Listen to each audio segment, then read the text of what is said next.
मोहब्बत की नजर अहले वफा की शान पैदा कर, बुलंदी और पस्ती में जरा पहचान पैदा कर। न हो माहौल से मायूस दुनिया खुद बना अपनी, नई कश्ती नई आती नए तूफान पैदा कर। मजा है जीने मरने का इन्हीं खतरों के दामन में, दिलों में हौसले और हौसलों में जान पैदा कर। मौसम बहुत साजगार नहीं है, दिन में भी बारिश हुई, शाम में भी बारिश हुई, लेकिन आपने बज़्म मुस्तफ़ा में आकर, महफिल मुस्तफ़ा में आकर ये साबित कर दिया है कि बर्फ के खेत में हम आग लगा सकते हैं, आग की ढेर को गुलजार बना सकते हैं।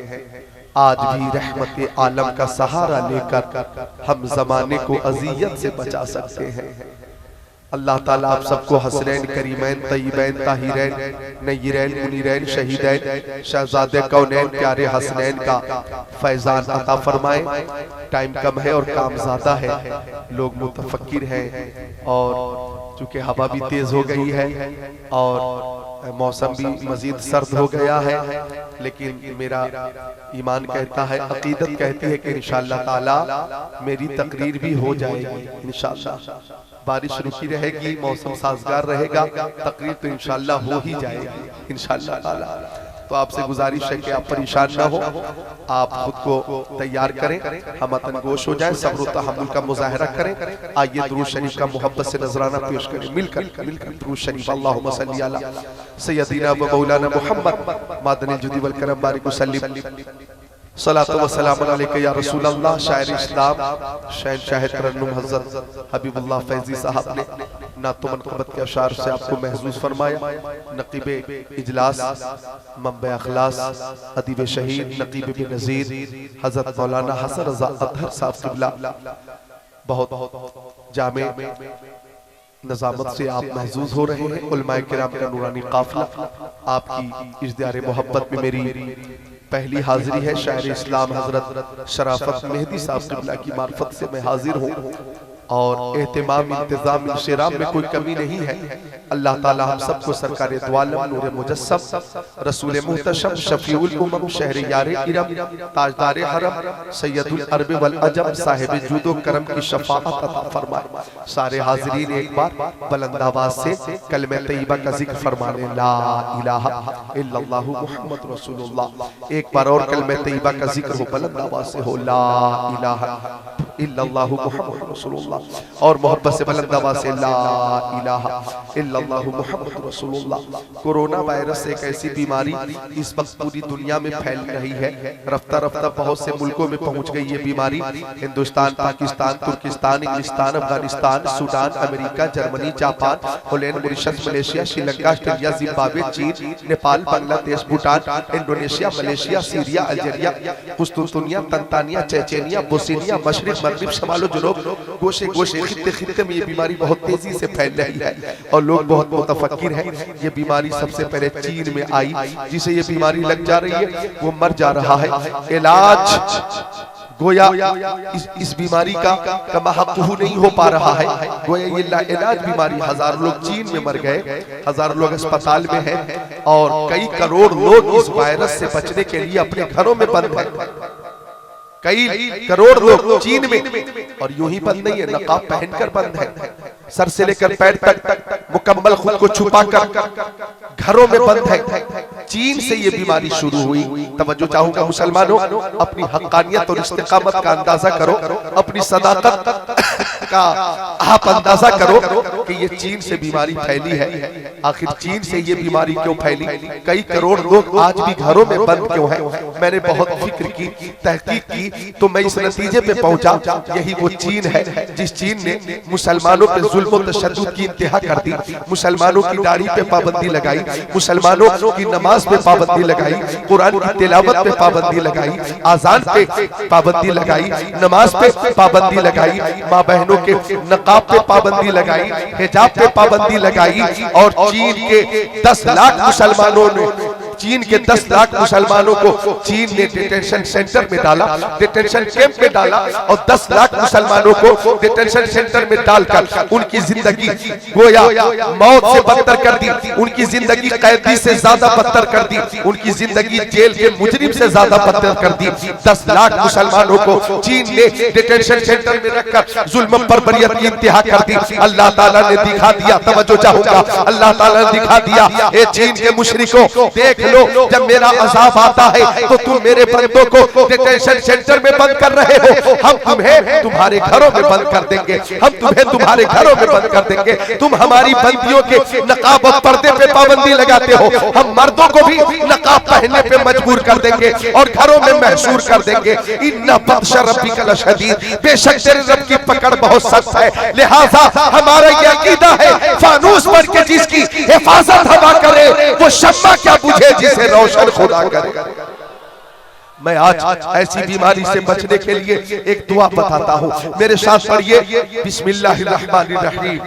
सारे लोग मिलकर पढ़िए, बिस्मिल्लाहिर्रहमानिर्रहीम। अल्लाहुम्मा आफीनी फी बदनी, अल्लाहुम्मा आफीनी फी समई, अल्लाहुम्मा आफीनी फी बशरी, ला इलाहा इल्ला अंता। हर रोज 3 बार या 5 बार दुरूद शरीफ के साथ अगर विर्द करेंगे तो इंशाअल्लाह मुसीर बीमारी से महफूज रहेंगे, मुहलिक अमराज से महफूज रहेंगे। चूंकि ये कौल किसी दुनियादार का नहीं, मदीने के ताजदार का है और हमारा अकीदा है कौले मोहम्मद कौले खुदा। फरमान न बदला जाएगा, बदलेगा जमाना लाख मगर कुरान न बदला जाएगा। आइए दोनों हाथों को उठाकर बोलिए या रसूल अल्लाह।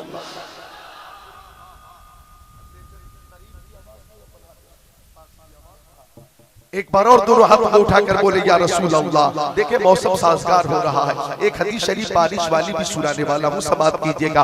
आपने हाथ उठाया है किसी दुनियादार के नाम पर नहीं, मदीने के ताजदार के नाम पे हाथ उठाया है। आपने किसी चेयरमैन के नाम पे हाथ नहीं उठाया, किसी एमएलए के नाम पे हाथ नहीं उठाया, किसी एमपी के नाम पे हाथ नहीं उठाया, किसी नेता के नाम पे हाथ नहीं उठाया, बल्कि इस वक्त तो लोग नेताओं के सपोर्ट में भी हाथों को उठाते हैं। आ गया कोई सपा का नेता, बसपा का नेता, कांग्रेस का नेता, बीजेपी का नेता, लोगों ने हाथों को उठाकर कहा नेताजी जिंदाबाद, नेताजी जिंदाबाद, नेताजी जिंदाबाद। हमारा नेता कैसा हो, फला साहिब जैसा हो, तो हाथों को उठाकर लोग नेताओं का सपोर्ट करते हैं। तवज्जो चाहूंगा, जो हाथ नेताओं के सपोर्ट में उठते हैं उन हाथों की हिफाजत होगी या नहीं होगी इसकी कोई गारंटी नहीं है, लेकिन जो हाथ मुस्तफा की मोहब्बत में उठेंगे उसकी दुनिया में भी हिफाजत होगी, मैदान में भी हिफाजत होगी। हम उस जात के नाम पर हाथों को उठाते हैं जिस जात के दस्ते करम का मौजूदा ये है कि हाथ जिस शख्स उठा गनी कर दिया, मौजूदा रे समाहत पे लाखों सलाम। दोनों हाथों को उठा ले, मोहब्बत से बोले या रसूल, और मोहब्बत से बोले। ये साउंड ठीक नहीं है तुम्हारा, वापसी किधर है आवाज की, सिर्फ पीछे से आवाज आ रही है। एक तो मेरी आवाज पहले से गिरफ्तार है, पहले से बैठी है मौसम की वजह से, मुसलसल तकरीर की वजह से, और आपके साउंड से मदद का हक नहीं मिल पा रही है। पास की वापसी वाली आवाज तेज करते मेहरबानी होगी। देखिए मौसम साजगार हो गया। आगे हदीस शरीफ, बारिश वाली हदीस शरीफ वसूल बरकत के लिए सुन लीजिए। मिशकात शरीफ बाबुल फिल मोजेज़ात सफर नंबर 536 17 10 11 12 13 14 15 16 17 18 अनस काला साबतीन नाससना अला रसूलिल्लाह सल्लल्लाहु अलैहि वसल्लम फबैन नबी सल्लल्लाहु अलैहि वसल्लम यक़ुबु फी यौमिल जुमा इसकामा रबी वक़ाल हलकल माल व जअल फतुल्लाह लना फरफ़ यदै व मा नरा फी समाई क़ज़ा फवल्लज़ी नफ्सी बियदिही मा वज़ाहा हत्ता सार सहाबु अमसाल जिबाल सुम्मा लम यंज़िल अम्बरिही हत्ता रअयतुल मतर यतहादर वला लयतिही फमुतिर यौमल ज़ालिक व मिनल गदी व मिन बादिल गदी हत्ता जुमतिल उखरा इला आखिरिल हदीस औ कमा क़ाल सय्यदुल मुरसलीन।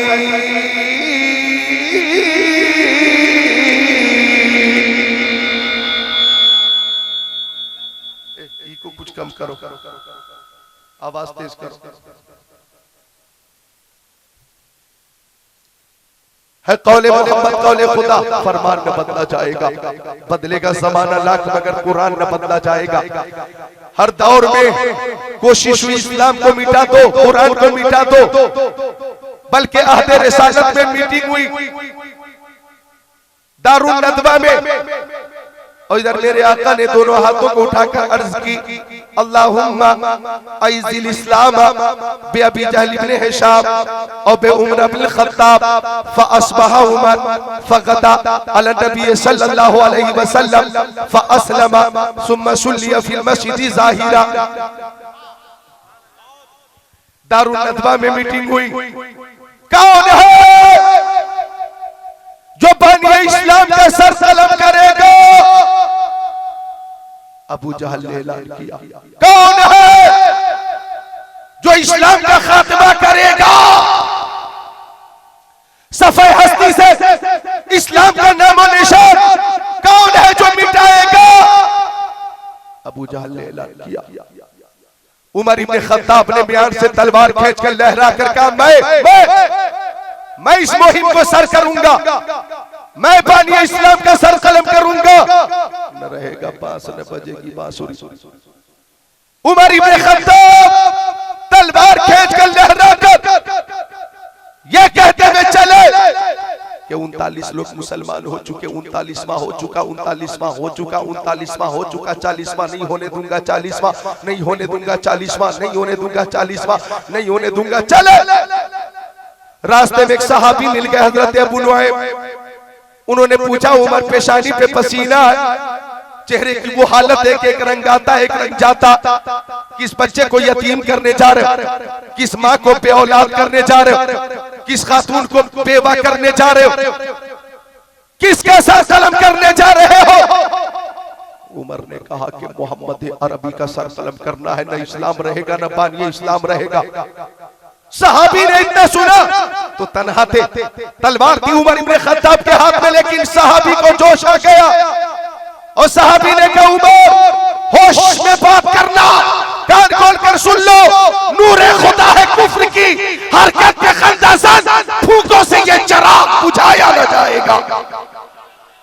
और कुव्वत से बोले सुभान अल्लाह। ये आपकी आवाज की बरकत है। देखिए मौसम साजगार हो रहा है और मेरी आवाज बहाल हो रही है, और मोहब्बत से बोले।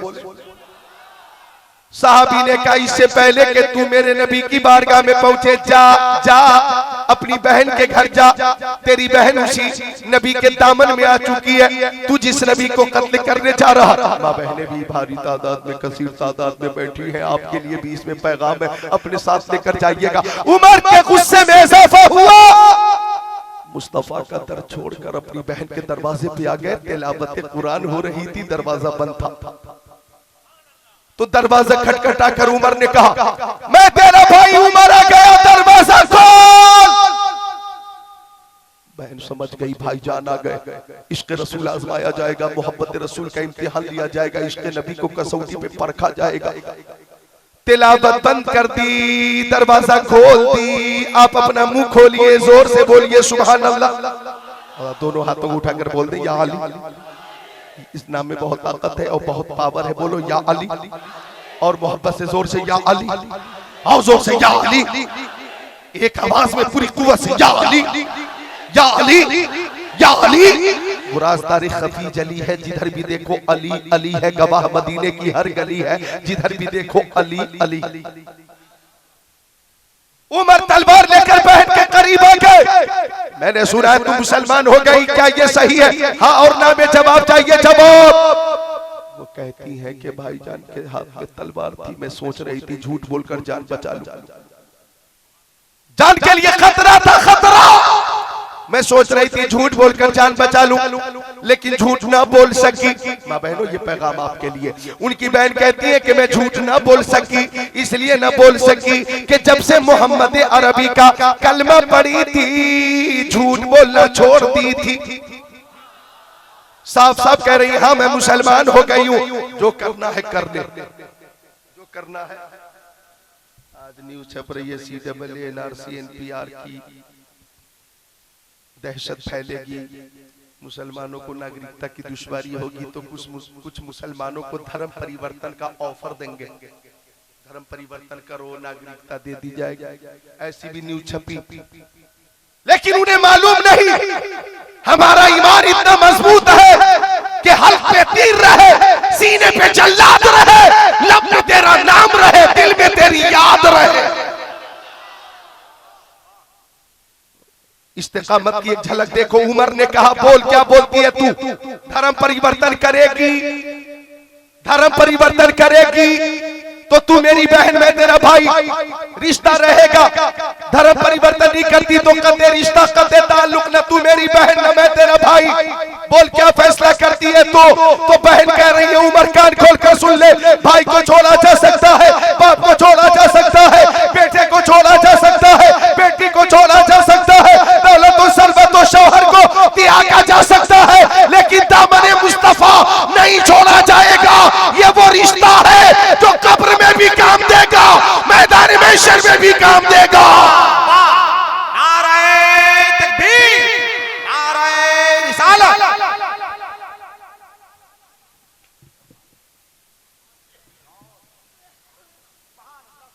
मोहब्बत है ये लोगों की, सुभान अल्लाह। नौजवानों को मौला सलामत रखे। वो काबी रूह जब बेदार होती है जवानों में, नजर आती है इनको अपनी मंजिल आसमानों में। अपनी आवाज आसमान की बुलंदी की तरफ बुलंद करें, जोर से बोले या रसूल अल्लाह। उमर ने कहा तो पिटने के लिए तैयार हो जा। बहुत मारा, बहुत मारा, बहन बेहोश हो गई। काफी देर के बाद होश आया। उमर कह रहे, क्या इरादा है, क्या बोलती है तू? कह रही है, ला इलाहा इल्लल्लाह मुहम्मद। पीछे जो सामने उनकी भी आवाज आ जाए, ला इलाहा। फिर मारा, इतना मारा, इतना मारा, खून के फवारे निकलने लगे बदन लुहाने। काफी देर के बाद होश आया। उमर कह रहे, अब क्या इरादा है, बोल। कह रही है, जान दे दूंगी, ईमान नहीं दूंगी। तीसरी बार इतना मारा कि काफी देर के बाद होश आया। तो उमर कह रहे हैं, आखिरी बार पूछता हूं, बता क्या इरादा है? तो जवाब दे रही है, जी भर के मुझको तख्ते मशक़े सितम बना, जी भर के मुझको तख्ते मशक़े सितम बना, जी भर के मुझको तख्ते मशक़े सितम बना, जी भर के मुझको तख्ते मशक़े सितम बना। तू मेरी कोई फिक्र न कर, मैं नशे में हूँ, तू मेरी कोई फिक्र न कर। वो कह रही है कि तू हो के तुरशिरु मुझे ईसा हजार दे, तू हो के तुरशिरु मुझे ईसा हजार दे। ये वो नशा नहीं जिसे तुरशी उतार दे। कहने लगी, उमर कान खोल कर सुन ले, मेरे जिस्म से निकलने वाला खून का हर कतरा मोहम्मद अरबी का कलमा पढ़ता हुआ निकल रहा है। जान दे दूंगी, ईमान ना दूंगी। उमर घबरा गए, उमर घबरा गए कि आखिर मोहम्मद अरबी के कलमे तैयबा में वो कौन सी मिकनातीसी तासीर है, ताकत है कि जो भी मुसलमान हो जाता है जान दे देता, ईमान नहीं देता। वो सोचने लगे, ये कौन सी कुव्वत है, मैं भी देखूं, ये कौन सी तासीर है, मैं भी चेक करूं। कहने लगे, मैं भी कलमा पढ़ना चाहता हूं। जोर से बोले, मिलकर बोले, जोर से बोले। बहन, मेरे हाथों में हथकड़ी डालकर, पाँव में बेड़ी डालकर मुस्तफा की बारगाह में लेकर चलो और कुरान शरीफ की वो तिलावत तो करो जो तू कर रही थी। और उसी तिलावत से दिल की दुनिया से रोज़बर होने लगी थी। गुस्ल किया, सूरह ताहा की तिलावत हुई, कल्बे उमर मुनव्वर मुजल्ला मुज़क्का मुशफ़्फ़ा हुआ। आंखें अश्क बार है, मुस्तफा की बारगाह में उमर जा रहे हैं।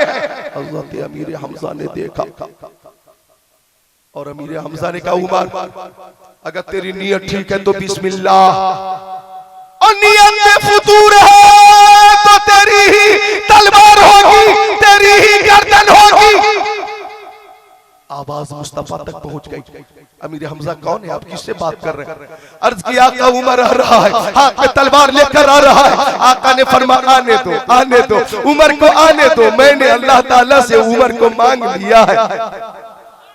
सबने देखा वारफ्ताहल मुसाफिर की तरह, दीवाने की तरह, परवाने की तरह, फरजाने की तरह, मस्ताने की तरह कदमे नबी में गिरकर उमर कह रहे थे, या रसूल अल्लाह आप सच्चे हैं, आपका दीन सच्चा, आपकी किताब सच्ची, आपकी नबूवत सच्ची, आपकी रिसालत सच्ची, आपका कलमा सच्चा, आपका खुदा सच्चा, आपकी दावत सच्ची। मैं ऐलान करता हूँ ला इलाहा इल्लल्लाह मुहम्मदुर रसूलुल्लाह। ओ मक्की बदनी आका, कलमा पढ़ने से पहले मैं आपसे बहुत नफरत करता था, अब कलमा पढ़ने के बाद मैं आपसे बहुत ज्यादा मोहब्बत करता हूँ। सरकार आप तक कोई दुश्मन पहुंचना चाहे तो उमर की लाश से गुजरना होगा।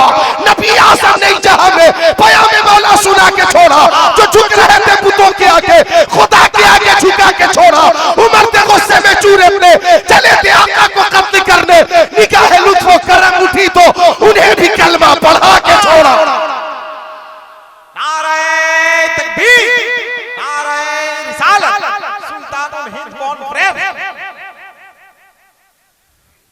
उमर कहते हुए चले थे 40वां नहीं होने दूंगा, 40वां। यार आपका साउंड साफ नहीं दे रहा, सिर्फ ये आवाज, इसके अलावा तो लगता कहीं है ही नहीं। न दाएं से आ रही, न बाएं से आ रही, न आगे से आ रही, न ऊपर से आ रही, सिर्फ इस कोने से आ रही। लग रहा जैसे बस इनके पास एक लौता पीकर है, एक पीकर। तो किधर है वो आवाज? मेरी बैठी थी आवाज, इसमें कोई मुबालगा नहीं, बैठी है हमें सुनी। लेकिन जब ये साउंड सही होता है तो ये खुल जाती है। ये फैजाने गौसे पाक है, बैठी भी हो 10 मिनट की तकरीर के बाद आवाज खुलती है, लेकिन यहाँ तो और बैठ रही है। आप कुछ मेरी मदद करो, टाइम बहुत कीमती है और काम भी ज्यादा है, महफिल और सामईन भी बहुत कीमती है। अल्लाह सबको अजर अजीम अता फरमाए। मोहब्बत से सब बोले सुभान अल्लाह, माँ बाप के नाम पर बोले सुभान अल्लाह। तो अर्ज किया था, उमर ने कहा था 40वां नहीं होने दूंगा, 40वां नहीं होने दूंगा, 40वां नहीं होने दूंगा, 40वां नहीं होने दूंगा। लेकिन कलमा पढ़कर उमर आका की बारगाह में हाजिर थे तो आका ने फरमाया, उमर तुम कहते थे 40वां नहीं होने दूंगा, लेकिन अल्लाह ताला फरमाता है 40वां तुम ही हो, 40वां तुम ही हो, 40वां तुम ही हो। और जब सुन्नियों ने देखा कि 40वां उमर है तो सुन्नियों ने कहा हम सब कुछ छोड़ सकते हैं, 40वां नहीं छोड़ेंगे, 40वां नहीं छोड़ेंगे। वो उमर जिनकी आका पेशेजा सकर उस खुदा दोस्त हजरत पे लाखों सलाम। नारा लगाया बहुत अच्छा। सुल्तानुल हिंद कॉन्फ्रेंस गरीब नवाज से मंसूब है ये जलसा। धर्म परिवर्तन की बात आ रही है ना, 800 साल पहले, तकरीबन 800 साल पहले जोगी अजय पाल आया और पृथ्वीराज चौहान बोला मुंह खोला, ओ जोगी तू तमाम जादूगरों का गुरु है, क्या होगा? बोला आज ही फैसला होगा, आज ही फैसला होगा। फकीर को जेर करूंगा और अजमेर से निकालूंगा, अजमेर निकालूंगा। गरीब नवाज एक मशहूर जगह पे तशरीफ फरमाते, मुरीदीन मुतक़िदीन मुतवस्सिलीन के साथ वजीर भी है, मुशीर भी है, बादशाह भी है, रानियां भी है, तमाशाई भी है, अवाम भी है, खवास भी है। जोगी बोला क्या होगा? पृथ्वीराज चौहान बोला क्या होगा? तो जोगी बोला मेरे पास एक मंत्र है और उस जादू से मंत्र से मैं इस फकीर को जेर करने वाला हूँ। सारे लोग खामोश है, गोश पर आवाज है।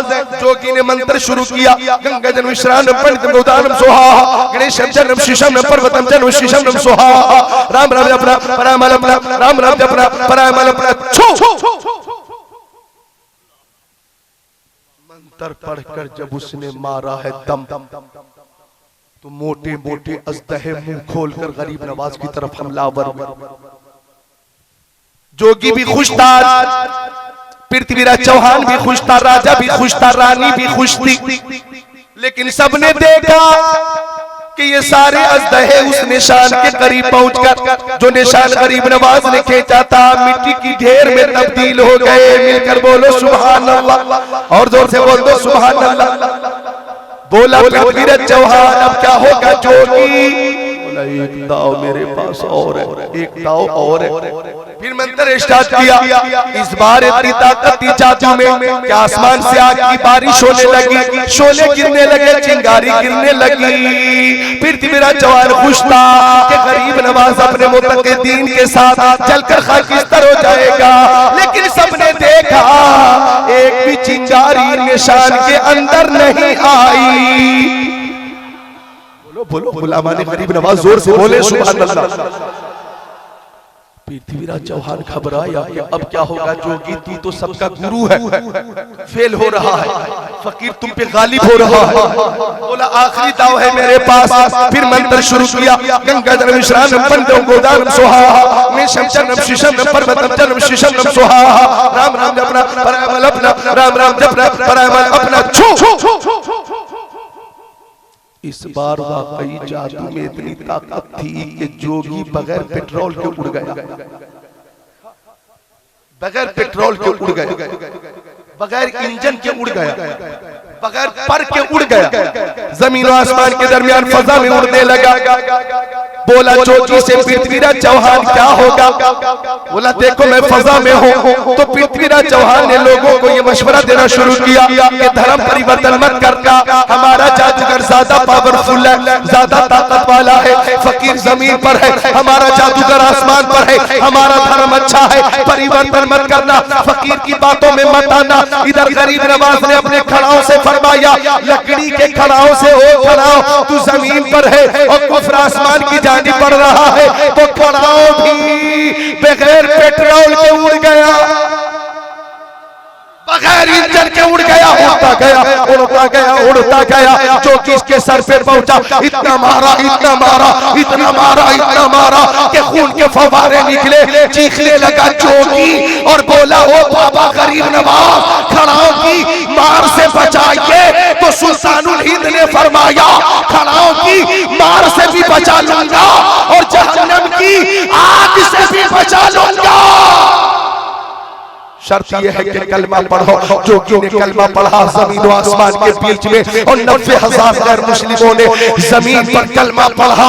तो बारगाह गरीब नवाज से आज भी आवाज आती है, वो हिंदुस्तान में रहने वाले मेरे मानने वाले गुलामों, चाहने वाले दीवानों, CAA से मत डरना, NRC से मत डरना, NPR से मत डरना।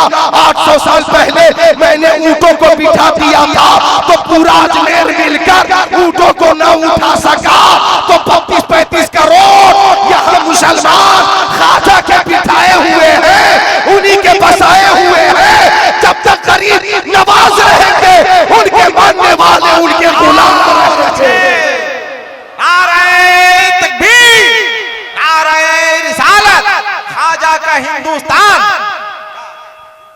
अल्लामा हारून रशीद साहब किबला मेरे क्लास फेलू साथी है, जमाते खामसा, जमाते सादिसा, जमाते साबिया, जमाते सामिना, जामिया फारूकिया बनारस में एक साथ हमने पढ़ी है।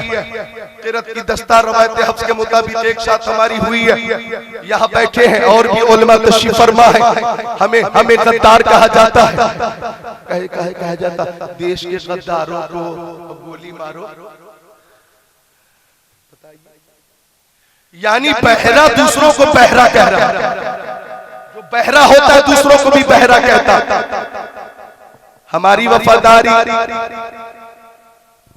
कि मेरे नबी ने फरमाया, जाने आलमीन ने फरमाया, मुरादुल मुश्ताकीन ने फरमाया, अनीसुल गरीबीन ने फरमाया, सिराजुल सालिकीन ने फरमाया, शम्सुल आरिफीन ने फरमाया, शफीउल मुज़निबीन ने फरमाया, रहमतुल लिल आलमीन ने फरमाया। ओ लोगों, मुझे हिंदुस्तान से वफा की बू आती है, वफा की। मुस्तफा का फरमान है। क्या फरमाया मुस्तफा ने? मदीना शरीफ में तशरीफ फरमा होकर के मुझे हिंदुस्तान से वफा की बू आती है। वफा एक जामे लफ्ज है। मोहब्बत इसी वफा में है, अखुवत इसी वफा में है, भाईचारा इसी वफा में है, प्यार इसी वफा में है, इश्क इसी वफा में है, अखलाक इसी वफा में है, तवाज़ो इसी वफा में है, इंकिसारी इसी वफा में है, मुहिब्बे वतन होना इसी वफा का तकाज़ा है। मुस्तफा फरमाते कि मुझे हिंदुस्तान से वफा की बुआ थी। मैंने किशनगंज प्रोटेस्ट में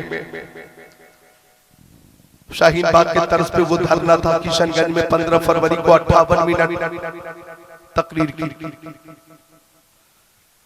और मैंने देखा कि हजारों का मजमा, 10,000 से ज्यादा खवातीन थी और 10,000 से ज्यादा मर्द हजरात, और बहुत आला पैमाने पे वहां इंतजाम था।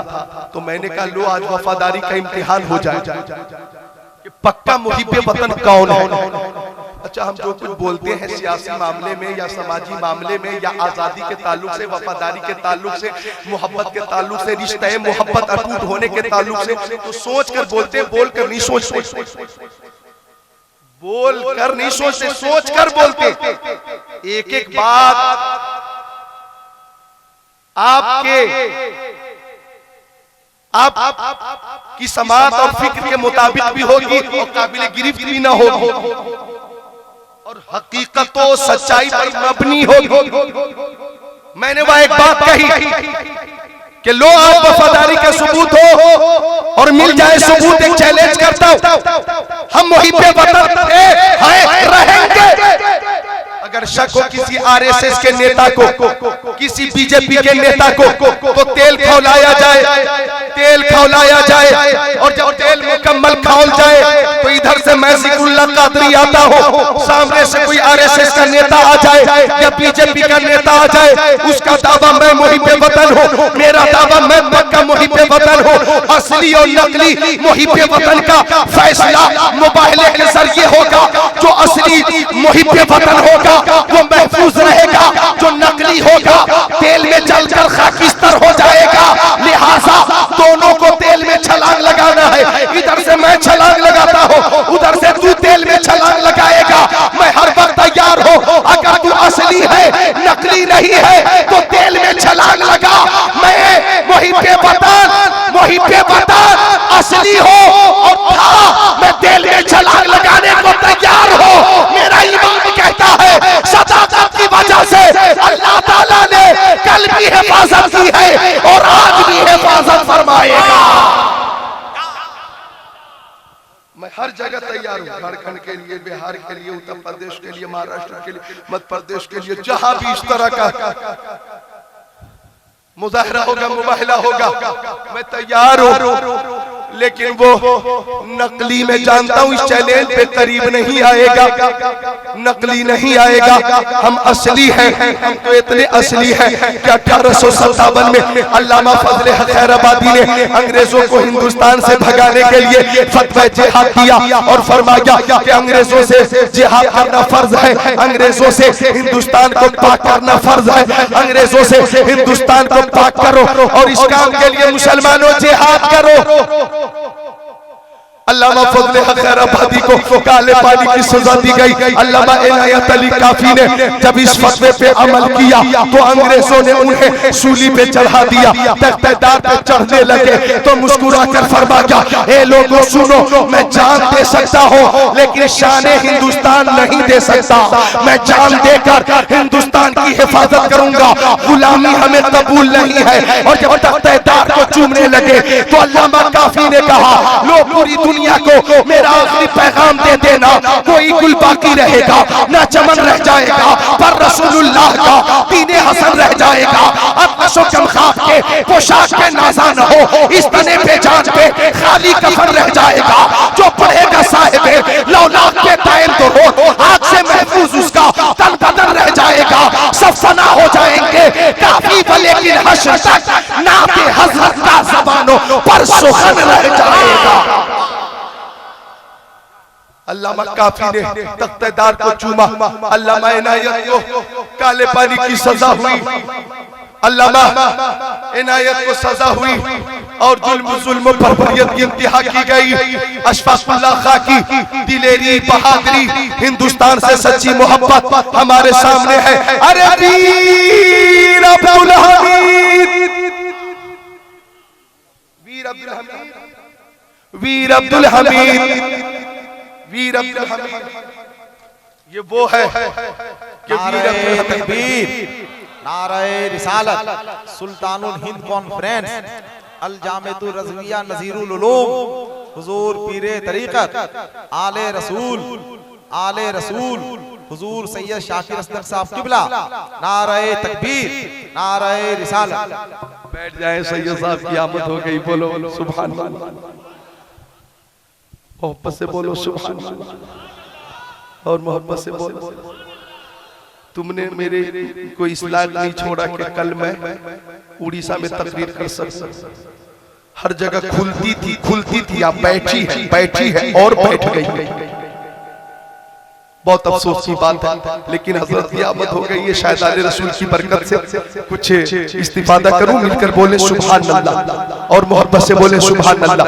क्या कह रहा था मैं? वीर अब्दुल हमीद ने बारूद जिस्म पर बात कर, शरीर पर बारूद बात कर, पाकिस्तान के टैंक को उड़ाकर ये बता दिया कि जान से ज्यादा वतन महबूब, जान से ज्यादा वतन अजीज है। जान दे दी वतन के लिए, जान अब्दुल हमीद ने दी है। ये हमारी वफादारी है। और जलियांवाला बाग में उन्हीं दिनों 75,000 मुसलमानों ने गिरफ्तारी दी। 75,000 मुसलमानों ने गिरफ्तारी दी। अंग्रेजों हमें गिरफ्तार करो, जेल भरो आंदोलन किया, जेल भरो आंदोलन। आज तो जेल भरो आंदोलन करना ही नहीं चाहिए, ये मेरा मशवरा। अगर मुसलमान ये फैसला करे उलमा चलो जेल भरो आंदोलन करो, तो ये फैसला उनका गलत होगा। क्योंकि जेल में ये पहुंच गए तो भूखे मार देंगे, तड़पा के मार देंगे, प्यास से मार देंगे। लिहाजा इस तरह की हिमाकत न करें, दूसरा रास्ता इख्तियार करें, जेल भरो आंदोलन। उस वक्त जलियांवाला बाग में 75,000 मुसलमानों ने गिरफ्तारी दी। अंग्रेजों हमें गिरफ्तार करो, हमें महसूर होना, मुक़य्यद होना गवारा है, गुलामी गवारा नहीं।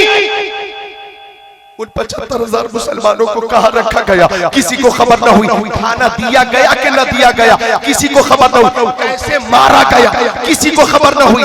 कब मारा गया, कोई खबर न मिली। उनकी कब्रें कहाँ है, पता न चला। यानी 75,000 मुसलमानों ने गिरफ्तारी ही न दी, बल्कि अपनी जान दे दी। ये है हमारी वफादारी, ये है हमारी वफादारी।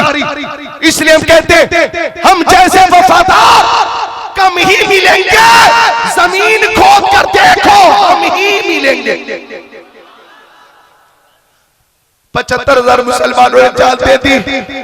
एक चीज और अभी बात आई है ज़हन में, कभी नहीं बोला, मैं आज बोलता हूं, लेकिन बिल्कुल तथ्य के साथ है, तथ्य के साथ, दलील के साथ है। APJ अब्दुल कलाम ने परमाणु बम हिंदुस्तान को दिया। APJ अब्दुल कलाम ने, किसने? मुसलमान ने। बोलो किसने? अब ये बात अगर RSS तक पहुंचे या BJP तक, तथ्य ये है कि अगर मुसलमान ने परमाणु बम न दिया होता तो हम मुसलमान और सारे हिंदुस्तानी पाकिस्तान के आगे भीगी दिल्ली की तरह दुम हिलाते रहते। क्योंकि पाकिस्तान के पास परमाणु बम है और इंडिया के पास अगर ना होता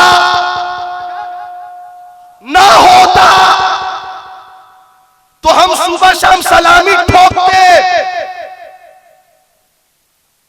आज आंख से आंख मिलाकर जवाब देने की जो शक्ति है, सलाहियत है, इस्तेताअत है, वो APJ अब्दुल कलाम की वजह से है। ये पाकिस्तान टेढ़ी नजर हमारे मुल्क में मत डालना।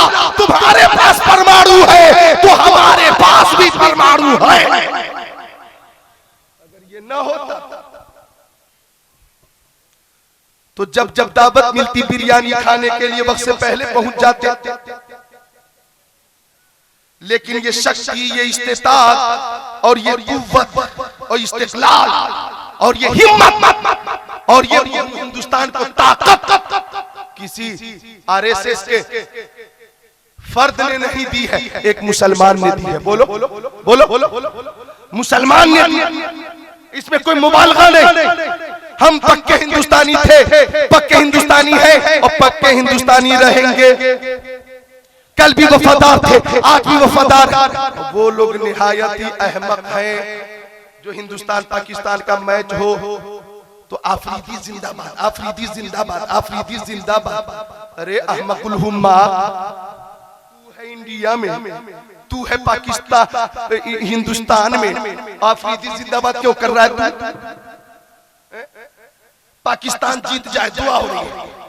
कुछ ऐसे भी हुम्मा हैं जिनकी वजह से हमें शर्मिंदगी उठानी पड़ती है। हम हिंदुस्तानी हैं, पाकिस्तान की कामयाबी पे खुश नहीं होते हैं, हिंदुस्तान की कामयाबी पे खुश होते हैं। सच्ची मोहब्बत का यही सबूत है, समझ रहे हैं आप? तो सपोर्ट मत किया करो ऐसे मौके पर कि जिसकी वजह से एतराज हो। और कुछ लोग इस वक्त नारा लगा रहे थे हमें क्या चाहिए, आजादी लेके रहेंगे, आजादी छीन के रहेंगे, आजादी। लो जामिया में पढ़कर भी जाहिल है।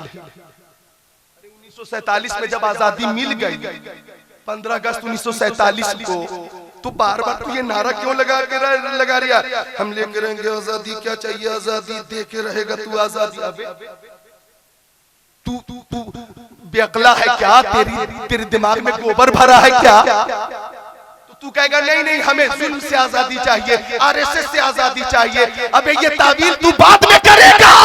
चैनल पे पहले तेरे खिलाफ माहौल बन चुका कि इनको कैसी आजादी चाहिए, और सारे जोहला को भी ये बात समझ में आ गई कि आजादी मांगने वाले वफादार नहीं गद्दार है। लाख ताबील करते रहो, ये नारा ही ऐसा घटिया है कि ताबील मुतमईन करने वाली ताबील हो ही नहीं। नारा ही लगाना है तो बोलो जिंदाबाद, बोलो हिंदुस्तान, जोर से बोलो हिंदुस्तान, हिंदुस्तान, हिंदुस्तान का संविधान, हिंदुस्तान के सारे इंसान जिंदाबाद रहे। क्योंकि हमें वो फैसला भी याद है जब हजरत औरंगजेब थे इस हिंदुस्तान के बादशाह, तो इसी बनारस में, इसी काशी में एक पंडित लाला राम रहता था। उसकी बेटी शकुंतला थी। शकुंतला के हुस्न के चर्चे थे। बनारस में यकताए जमाना थी। बनारस में हुस्न जमाल की ऐसी पैकर थी कि काशी के नौजवान उसकी एक झलक पाने के लिए मुंतजिर रहते थे। जब गंगा स्नान के लिए सुबह सवेरे वो निकलती थी तो नौजवान खिड़कियों से झांक झांक कर शकुंतला का दर्शन करते थे। उसके हुस्न के बड़े चर्चे थे। उन्हीं दिनों औरंगजेब आलमगीर ने बनारस में कोतवाल भेजा था जिसका नाम था इब्राहिम खान। कोतवाल बड़ा अय्याश था, बदकार था, सियाकार था, नफ्स का बंदा था। जो भी खूबसूरत लड़की मिल जाती उसे दुल्हन बनाकर अपने घर बुला लेता। सिपाहियों ने बताया कोतवाल साहब पंडित लाला राम की बेटी हुस्न में बेमिसाल है, उसकी एक झलक पाने के लिए लोग बेकरार है। उसके लिए शादी के लिए अयोध्या से रिश्ता आ रहा है, हरिद्वार से रिश्ता आ रहा है, देवघर से रिश्ता आ रहा है, काशी से रिश्ते आ रहे हैं। बोला अच्छा, मुंह में पानी आ गया। जालिम बोला मुंह खोला, पंडित को बुलाओ। आ गया पंडित लाला राम। इब्राहिम खान ने कहा 8 दिन का वक्त देता हूँ, अपनी बेटी को दुल्हन बनाकर मेरे घर भेज देना, वरना सिपाहियों के जरिए तेरी बेटी को उठवा लूंगा। पंडित लाला राम का खून सूख गया, रोने लगा। घर आया, बेटी बोली पिताजी रो क्यों रहे? बीवी बोली पति देव रो क्यों रहे? पूरी बात बता दी। बेटी शकुंतला तू मेरी अजीजा बेटी, तुझे मैं इब्राहिम खान की दुल्हन बनाऊं, इससे पहले मैं गंगा में डूबकर आत्महत्या कर लूंगा। मैं ऐसा नहीं करूंगा। भागा गंगा की तरफ। शकुंतला ने रोका, पिताजी परेशान मत होइए, जाइए कोतवाल से 1 महीने का वक्त लेकर आइए। बेटी को रुखसत करनी है, कुछ इंतजाम भी करना है, 1 महीने की वक्त में तौसी हो जाए। गया 1 महीने की मोहलत मजीद लेकर आया। अब शकुंतला बोली मेरे लिए एक लिबास लाइए जो शहजादे पहनते, शहजादे वाला लिबास आया।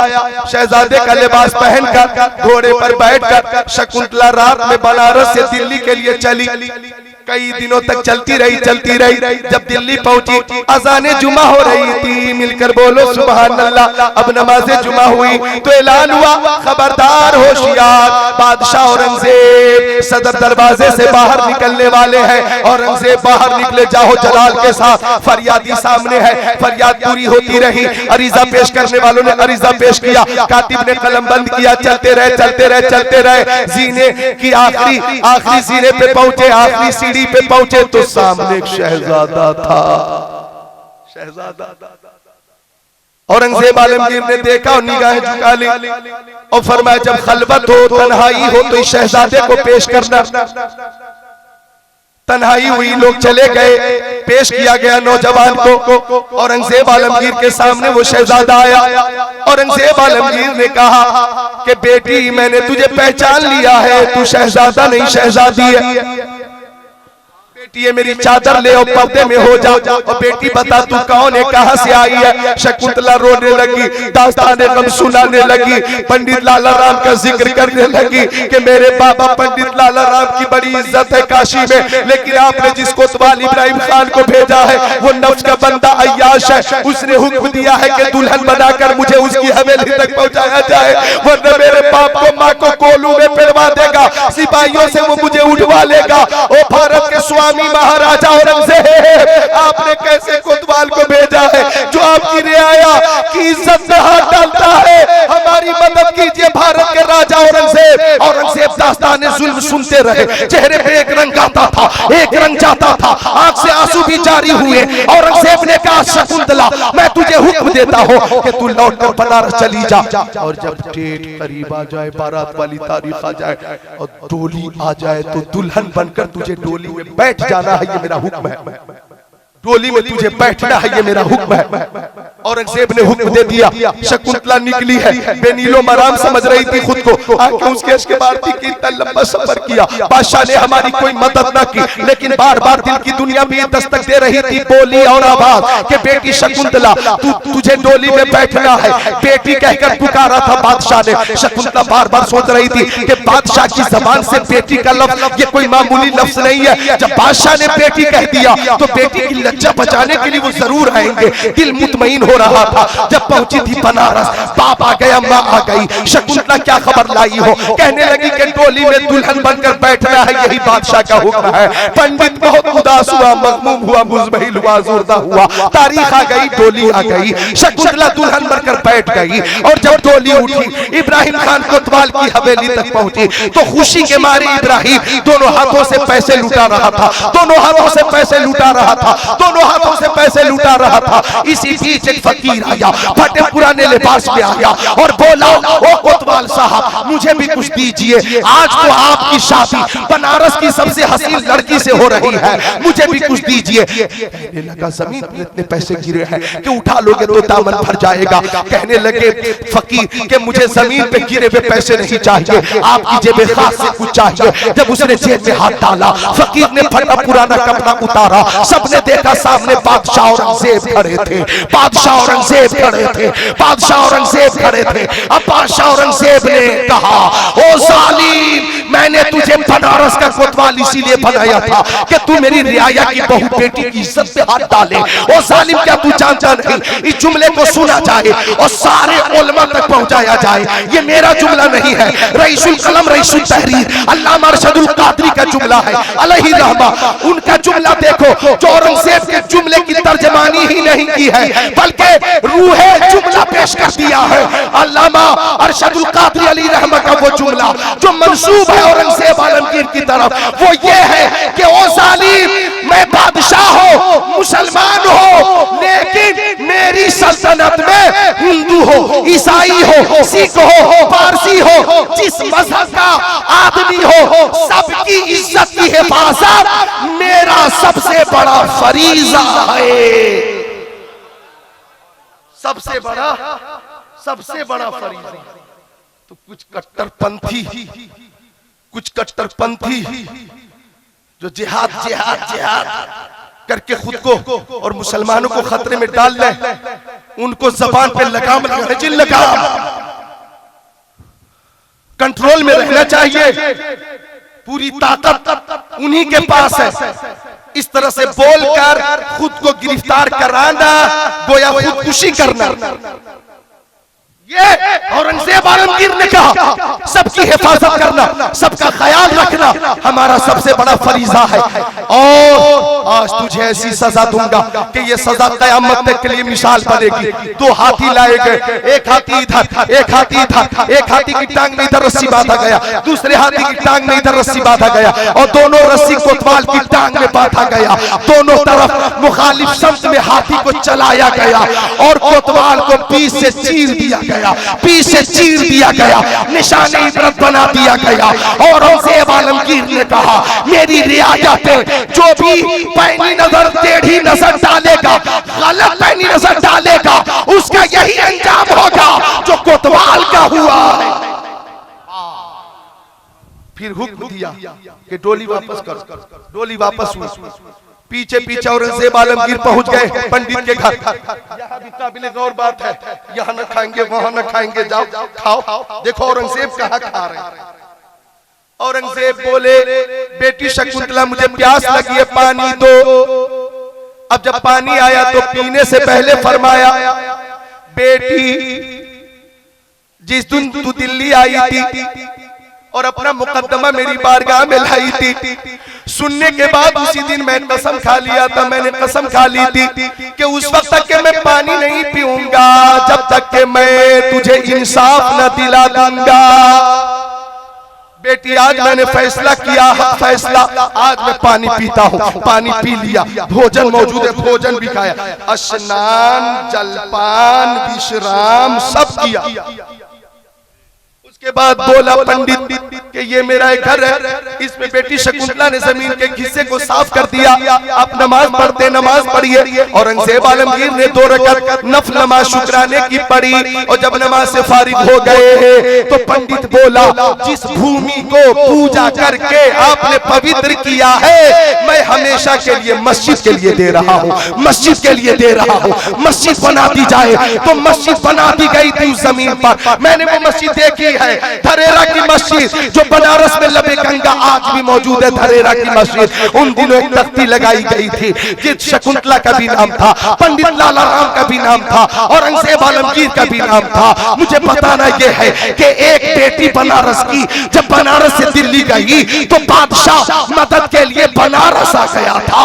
आज करोड़ों बेटियां, करोड़ों माएं, करोड़ों नौजवान इस्लाम के मानने वाले और सारे अलग अलग धर्म के मानने वाले इंसाफ का तकाजा कर रहे हैं, इंसाफ का मुतालबा कर रहे हैं, लेकिन मौजूदा हुकूमत जैसे गूंगी हो गई हो, बहरी हो गई हो, अंधी हो गई हो। लेकिन अल्लाह ताला ने हमारी मदद की है।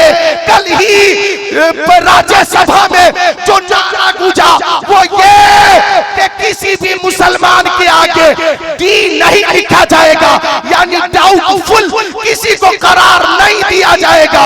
हुकूमत कह रही है 1 इंच पीछे नहीं हटेंगे, लेकिन अब कई इंच पीछे हट गई हुकूमत। हमें अब 50% तसल्ली हो गई है कि इंशाअल्लाह कल भी अल्लाह ने हमारी हिफाजत की है, आज भी हिफाजत फरमाएगा। नारे तकबीर, नारे रिसालत, मसलके आला हजरत, ख्वाजा का हिंदुस्तान, हुजूर पीरे तरीकत।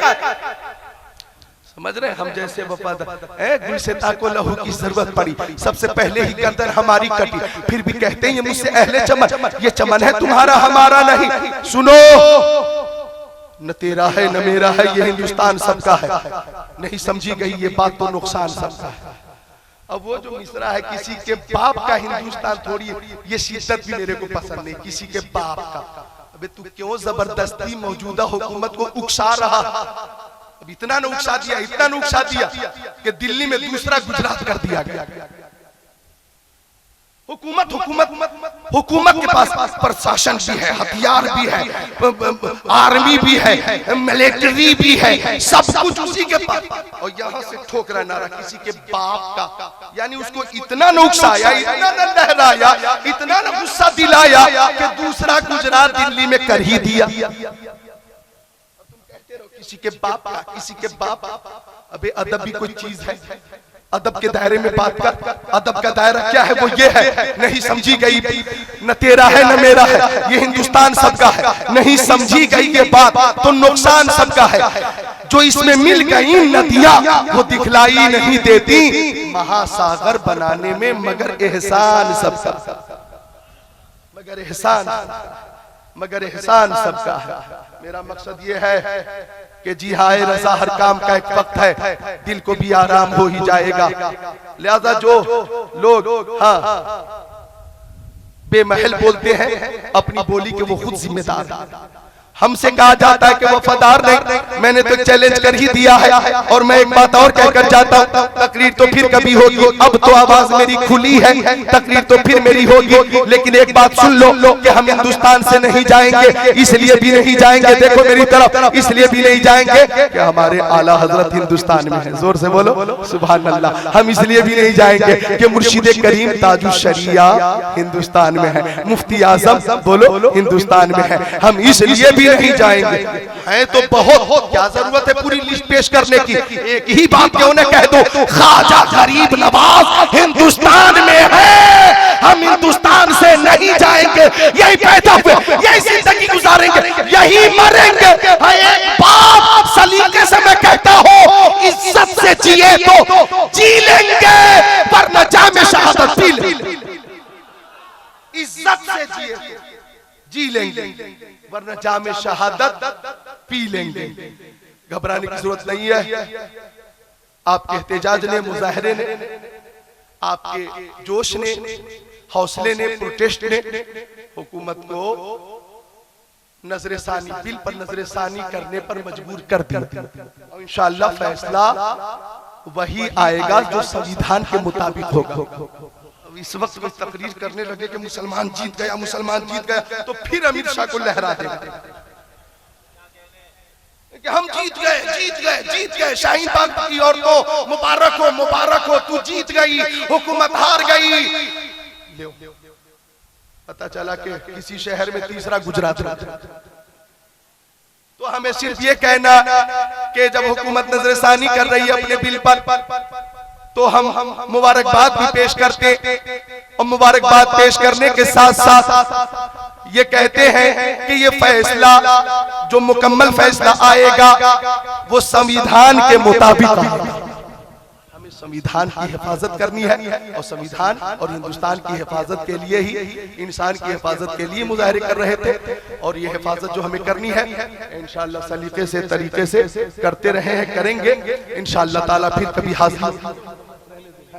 बहरहाल जो कुछ बयान हुआ, हदीस शरीफ नहीं सुना सका, एक मतने हदीस बस सुन लीजिए, बस मतने हदीस हुसूल बरकत के लिए मिलकर बोल दीजिए सुभान अल्लाह, और मोहब्बत से बोलिए सुभान अल्लाह। मिशकात शरीफ बाबुल फिल मोजेज़ात सफ़ा 533 सत्र 6 7 8 9 10 11 12 13 अन जाबिर क़ाल सिरना रसूलुल्लाह हत्ता नज़ल वादी नफी फज़हब रसूलुल्लाह सल्लल्लाहु तआला अलैहि वसल्लम यक़ज़ी हाजतहु फलम यरा शैअन यस्ततिरु बि व इज़ा शजरतैन बिशातिल वादी फंतलक़ रसूलुल्लाह सल्लल्लाहु तआला अलैहि वसल्लम इला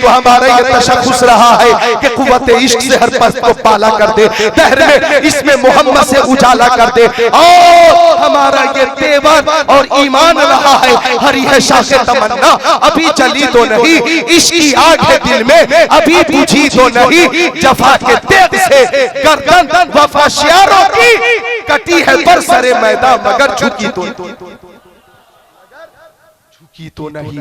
कलमे तैयबा का जिक्र करो, ला इलाहा इल्लल्लाहु मुहम्मदुर रसूलुल्लाह अस्तगफिरुल्लाह रब्बी मिन कुल्ली ज़ंबि व अतूबु इलैहि।